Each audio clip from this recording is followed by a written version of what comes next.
Promote local content. ये बात इकरा बाजी के हस्बैंड ने बोली। हस्बैंड ये ना, मेरे ख्याल में उनकी शादी हो गई है, खैर अगर नहीं भी हुई तो कोई बात नहीं, उनका चलता है। तो उन्होंने ये बात बोली इस कॉन्टेक्स्ट में कि वो जो टर्किश सीरीज़ पाकिस्तान में चलाई जा रही है उसके हवाले से उन्होंने कहा कि भाई देखें, अगर बाहर की चीज़ें आना शुरू हो गई तो फिर पाकिस्तानियों को काम नहीं मिलेगा। और सिर्फ उन्होंने ऐसे ही नहीं कहा, उन्होंने उसको एक्सप्लेन भी किया। उन्होंने कहा कि देखें, मिसाल के तौर पर आपके अब्बू बैंक में जॉब करते हैं और अगर तुर्क आ जाएँ और बैंक पर सारे तुर्क आ जाएँ तो आपके अब्बू की जॉब चली है तो आपको फील होगा। तो उनकी ये लॉजिक थी कि भाई बाहर की चीज़ें अगर आएंगी तो लोकल्स को काम नहीं मिलेगा। तो ये उनकी लॉजिक थी, भले जैसी भी लॉजिक हो, आई डू अप्रिशिएट कि भाई किसी ने लॉजिक दी। तो चलें इस पे बात करते हैं। देखें, इंडस्ट्री की बात करते हैं कि पाकिस्तान में कौन सी इंडस्ट्री क्या क्या प्रोड्यूस कर रही है। एक छोटी सी मिसाल लेते हैं ऑटोमोटिव इंडस्ट्री की। अब ऑटोमोटिव में हमारे यहाँ यामाहा है, सुजुकी है, टोयोटा है, ये सारी बाहर की इंडस्ट्रीज़ है ना। तो इनका होता ये कि भाई इनके पार्ट्स बाहर से आते हैं और यहाँ पे असेंबल होती हैं गाड़ियाँ, या तो असेंबल होके आती हैं यहाँ पे आके बिकती हैं। लेकिन भाई इसमें रोज़गार पाकिस्तानियों को मिल रहा है ना, काम तो मिल रहा है। हाँ, ये होता है कि कम काम मिल रहा है। अगर मैन्युफैक्चरिंग हो पाकिस्तान में तो काम ज़्यादा मिलेगा।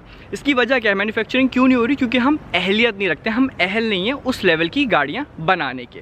इसी तरह बात करते हैं, अब ये जो सीरीज़ आई है इस पर बात करते हैं। देखें, ये जब यहाँ पे आई तो डब हो रही है ना, उर्दू में डब हो रही है, तो उस पर voice over artist, sound design वाले, साउंड डिज़ाइन के इफ़ेक्ट्स वाले, उसके बाद ऑडियो टेक्नीशियंस, फिर उसके बाद ये जब ब्रॉडकास्ट हो रही है तो broadcast engineers, coordinators, audio technicians, audio engineers, इन सबको जॉब मिल रही है ना। उसके बाद ये यूट्यूब पे भी जा रही है, तो social media coordinator, social media manager, तो इन सबको भी रोज़गार मिल रहा है। ये पाकिस्तानी है। हाँ, अगर ये प्रोडक्शन यहीं पे होती, पाकिस्तान में होती, तो काम ज़्यादा मिलता। अभी कम काम मिल रहा है। अगर प्रोडक्शन पाकिस्तान में होती तो फिर हुमायूं सईद को भी काम मिलता, महविश हयात को भी मिलता और आपको भी कुर्दोलो का किरदार मिल जाता। लेकिन क्यों पाकिस्तान में प्रोडक्शन नहीं हो रही? क्योंकि हम अहल नहीं है, सॉरी टू से, इस लेवल की प्रोडक्शन के। तो ये कहानी है। Second part, now the question is what is local content. Local content आखिर है क्या? देखें, मैंने ना 90 की दिहाई में होश संभाला तो हमने जो सिनेमा का लोकल कंटेंट देखा, हमने देखा अब्बे दी जूतियाँ, भाभी दी चूड़ियाँ, ख़तरनाक हसीना, गुड्डू गुज्जर, गुज्जर बदमाश, डाकू रानी, कचरा रानी।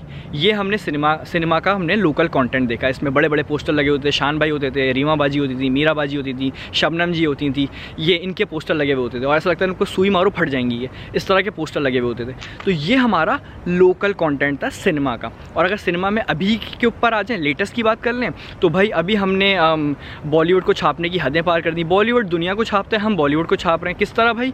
हर फिल्म के अंदर 4 आइटम नंबर ज़रूर होंगे, भले उसकी तुक बन रही हो, फिट हो रहा हो, लॉजिक हो, फिल्म में कोई कहानी हो नहीं हो, आइटम नंबर ज़रूर होंगे। अच्छा चलो ठीक है, आइटम नंबर डाल दिया। अब भाई आइटम नंबर में आपको क्या दिखाना है? भाई वो नाफ के बगैर वाले कपड़े पहनाने। ओके ठीक है, आपने पहनाए। भाई अगर नाफ के बगैर वाले कपड़े पहना रहे हो तो कम से कम 6 पैक तो बनवाओ ना, जिस मॉडल को आप खड़ा कर रहे हो। नहीं, 6 पैक छोड़ भाई, वो श्रेडेड भी नहीं है ना रिप है। अबे भाई उसके फैमिली पैक बना हुआ है। तो भाई अगर बेगैरती करनी है तो उसको पूरी तरह करो। नहीं, वो भी आपने फैमिली पैक वाली खड़ी कर दी है। पता नहीं जिम क्या करने जाती हैं हमारी मॉडल जो हैं, ये स्नैपचैट ही करते हैं लगता है जिम जाके। तो छाप भी रहे हैं, वो भी गलत तरीके से छाप रहे हैं। फिर आते हैं उसके ऊपर ड्रामे के ऊपर। लोकल कंटेंट में ड्रामा क्या चल रहा है भाई लोकल कंटेंट में अगर ड्रामे की बात करें तो उसमें कहानियाँ 80% ड्रामों की कहानियाँ क्या चल रही हैं भाई? इसकी उससे सेटिंग चल रही है, उसकी बीवी भाग गई इसके साथ, इसका उससे चक्कर चल रहा है, इसकी 4 हैं, उसके मियाँ की ये है।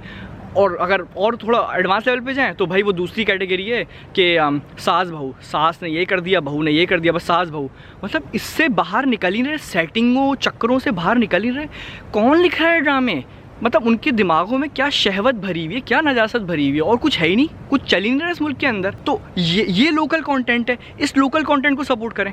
अब मैं एक बात करूंगा, शायद आप लोगों को बुरी लग जाए बात। अभी एक ड्रामा था तेरे पास मैं हूँ, ठीक है, बड़ा हिट गया, अरबों का उसने बिजनेस कर लिया। मैंने उसकी एक भी एपिसोड नहीं देखी, लेकिन फिर भी मुझे उसकी पूरी कहानी पहले से पता चल गई थी 2-3 एपिसोड्स के बाद ही। कैसे भाई? हमारे बच्चे पागल हुए थे, सोशल मीडिया पर मीम्स बना रहे थे, बिल्कुल काश आप मेरे वालिद होते बने हुए थे। तो हमने उसकी 1-2 मीम्स देखी, मुझे समझ आ गया कहानी उसकी वही थी, गोल्ड डिगर वाली। ठीक है भाई, ये जो आपने पूरा ड्रामा बनाया ना 30 एपिसोड्स का, ये कहानी जो है ना, ये यूट्यूबर जो होते हैं, अमेरिकन और इंग्लिश यूट्यूबर जो होते हैं, ये 15 मिनट की वीडियो के अंदर यूट्यूब पे ये पूरी सेम कहानी पेश कर देते हैं। तो वो कहानियाँ जो 10-10 सालों से बनाते आ रहे हैं, ये गोल्ड डिगर वाली, आपने अब उस पर आके फिल्म बना रहे हैं और वो हमारा ब्लॉकबस्टर है। तो इस लोकल कंटेंट को सपोर्ट करें भाई। मेरे पास सुमो के फैंस बहुत होंगे, प्लीज़ बुरा नहीं मानिएगा, हकीकत यही है। खैर अब बात करते हैं डायरेक्टर्स के ऊपर। तो भाई मैं डायरेक्टर से बात करना चाहूँगा, डायरेक्टर्स प्रोड्यूसर जो हमारे फिल्म मेकर्स हैं उनसे बात करना चाहूँगा। सर जी प्लीज़ देखें, अपने विज़न को थोड़ा सा ब्रॉड कीजिए, और भी बहुत सारी कहानी है, सेटिंग और चक्करों के अलावा भी और भी बहुत सारी कहानी है, ऐसा कर लें, वरना तो फिर पता क्या होगा, ये टर्किश सीरीज़ जो है ना यही आके ओवरकम कर लेंगी। और दूसरी बात प्लीज़ ये गुजारिश करना चाहूँगा कि देखें शान साहब बहुत अच्छे हैं, इसमें कोई शक नहीं, हुमायूं सईद लेजेंड है हमारे, इसमें कोई शक नहीं, मीरा जी, रेशम जी, मीरा जी, सब ये बहुत हमारी बहुत अजीम हस्ती हैं। लेकिन भाई 22 करोड़ की आवाम में ना सिर्फ ये 4-5 लोग नहीं हैं, नए नए चेहरे हैं, फ्रेश फेसेस हैं, प्लीज़ उनको भी चांस दें। एक से बढ़कर एक टैलेंटेड बच्चा बच्ची मैंने देखा है, वो बेचारे क्या कर रहे हैं, हेड एंड शोल्डर्स का इश्तिहार कर रहे हैं, सॉरी हेड एंड शोल्डर्स तो क्रिकेटर करते हैं, वो सनसिल्क के इश्तिहार कर रहे हैं, टेलीनॉर जोंग के इश्तिहार कर रहे हैं। तो प्लीज़ नए फ्रेश फेसेस को लेके आएँ प्लीज़। आखिरी चीज़ ये कि इस टर्किश सीरीज़ के आने से एक बड़ा अहम इंकशाफ हुआ है, वो ये कि देखें ये जो सीरीज़ है ना ये अभी की नहीं है, ये 2014 की है ओरिजिनली। तो इनका जो यूट्यूब का चैनल है उस पर इतने व्यूज़ नहीं हैं जितने पाकिस्तानी वर्जन पे 3 हफ्ते में आ गए। तो इससे पता क्या चला, पता ये चला कि पाकिस्तानी अवाम का मसला नहीं है ये, पाकिस्तानी अवाम को कचरा नहीं पसंद, लेकिन मसला है कि हमें सिर्फ मिली कचरा आ रहा है तो इसलिए हम कचरा देखते हैं। तो ये बात प्रूव हो गई। अच्छा, एक और बात ये कि देखें इस वक्त सबसे पावरफुल जो चीज़ चल रही है ना वो है सोशल मीडिया। ये कन्वेंशनल मीडिया से ज़्यादा पावरफुल चल रहा है, और जो इसका नशा है ना, आय हाय माइंड में आपको क्या बताऊँ, बहुत ही अंतम किस्म का नशा है। हमें पता है ना, हम करते हैं, हमारा छोटा सा यूट्यूब चैनल है, छोटा सा फेसबुक पेज है, तो हम भी इस नशे की राडें लगाते हैं। बड़ा मज़ा आता है जब आप ट्रेंडिंग पे चल रहे हो, आपकी बात हो रही हो, बहुत मज़ा आता है, बहुत अच्छा लगता है। अब इसमें ट्रेंडिंग पे चलने के ना कुछ तरीके हैं। पहला तरीका ये कि भाई या तो आप बहुत टैलेंटेड हों, आपका काम बहुत अच्छा हो, या आप दिखने में बहुत खूबसूरत हो, या बोलते अच्छे हों, या आपका फ़लसफ़ा बहुत अच्छा हो, तो आप ट्रेंडिंग पे चलेंगे। लेकिन अगर ऐसा कुछ नहीं, आप कचरा हैं अगर, तो फिर ट्रेंडिंग पे चलने का एक ही तरीका है, वो ये कि भाई किसी भी अवार्ड फंक्शन में खड़े होकर किसी बच्ची को पकड़ के झंझोड़ दो, या फिर अपनी प्री हनीमून, ड्यूरिंग हनीमून या पोस्ट हनीमून की तस्वीरें अपलोड करो जिस पे लोग लिंक कर रहे होते हैं, या तो फिर जो चीज़ को लोग पसंद कर रहे हो, जो ट्रेंडिंग पे चल रही हो, उसकी बुराई कर दो, उसके खिलाफ बोल दो, क्योंकि तारीफ तो सभी कर रहे हैं ना, तो उसके खिलाफ बोल दो। होगा ये माइट, गालियाँ पड़ेंगी, लेकिन ट्रेंड पे तो आओगे। और देखें बात ये कि इज्जत तो आने जाने वाली चीज़ होती है ना, इंसान को अंदर से बेगैरत होना चाहिए। तो आप ट्रेंडिंग पे चल रहे हो, और देखें ना हम भी वीडियो तो बना रहे हैं, हमने भी आपके ऊपर वीडियो बना दी ना, तो हमें इस वीडियो को, हमारे दोनों चैनल्स को मिला के 1 लाख व्यूज़ तो उस पर आएंगे। अब वो 1 लाख जो व्यूअर्स हैं ना, वो भले मेरा चैनल सब्सक्राइब करें ना करें, मेरा इंस्टाग्राम नहीं देखेंगे वो, लेकिन वो आपका इंस्टाग्राम ज़रूर आके देखेंगे। भले आपको गाली देना है, वो आपको फॉलो करेंगे और आपके फॉलोअर्स बढ़ेंगे।